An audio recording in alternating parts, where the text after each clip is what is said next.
കൃഷ്ണശാലിനിയുടെ latest episode പ്രൊമോയിൽ അവിടെ മൂർത്തിയുടെ വീടാണ് കാണിക്കുന്നത്. ആ ഒരു രാത്രി തന്നെയാണ് കാണിക്കുന്നത്. അന്നേരം അവിടെ നന്ദനയും ദുർഗയും ഉണ്ട്. ബാക്കി മൂർത്തിയും അരുണയും കുട്ടിയും ബാക്കി എല്ലാവരും ഉറക്കത്തിലാണ്. അന്നേരം ദുർഗ വരുന്ന സീൻ കണ്ണിൻ്റെ ഹാളിൽ നിന്ന് നന്ദനയോട് സംസാരിക്കുന്ന സീനാണ്. ലൈറ്റ് എല്ലാമൊക്കെ ഓഫ് ചെയ്തിരിക്കുകയാണ്. അതുകൊണ്ട് നന്ദനയോട് പറയുന്നുണ്ട്, ഈ രാത്രി തന്നെ നീ കുട്ടികളെ ഈ കുട്ടിയെ എടുത്തുകൊണ്ട് പോയിട്ട് തെരുവിൽ ഉറങ്ങുന്ന ഭിക്ഷയ്ക്ക് പോകുന്ന ആൾക്കാരുണ്ടല്ലോ, അവരുടെ അടുത്ത് കൊണ്ടുപോയി കിടത്തണം. പിന്നീട് ഒരിക്കലും ഈ കുട്ടി വീടിനകം ഇവിടത്തേക്ക് കാണരുതെന്ന് പറയുകയാണ്. അതായത് അവിടെ ഭിക്ഷാടനത്തിന് പോകുന്നവർക്ക് കുട്ടിയെ കിട്ടിയാലും അവർ കൊണ്ടുപോയിക്കോളുമല്ലോ.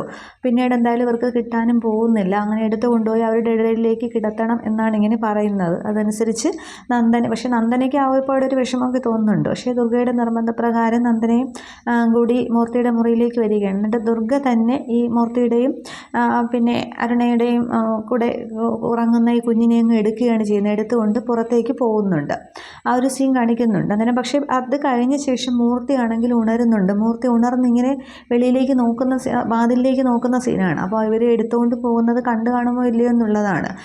അത് മിക്കവാറും മൂർത്തി കണ്ടു കാണും. മൂർത്തി ഇവരുടെ പുറകെ ചെല്ലുമായിരിക്കും. അതോ ഇനി അവിടെ ശാരിക കണ്ടിട്ട് കുഞ്ഞിനെ വാങ്ങുമോ ഇല്ലയോ എന്നുള്ളതാണ് അറിയേണ്ടത്. അതായത് കുഞ്ഞിനെ കൊണ്ടുപോകാനൊന്നും പിന്നെ കഴിയില്ലായിരിക്കും എന്ന് തോന്നുന്നു. അതോ ഇനി കൊണ്ടുപോകുമെന്ന് അറിയില്ല. അത് നമുക്ക് ഒരു എപ്പിസോഡിൽ കാണാം. പിന്നീട് ശാലിനിയുടെ പനിയുടെ അവസ്ഥ എന്തായി എന്നുള്ളതും പിന്നെ കുട്ടികളെ ശാലിനിക്ക് നഷ്ടപ്പെടുമോ എന്നൊക്കെ കഴിഞ്ഞ എപ്പിസോഡിൽ ശാലിനി നന്നായിട്ട് ഭയക്കുന്നുണ്ട്.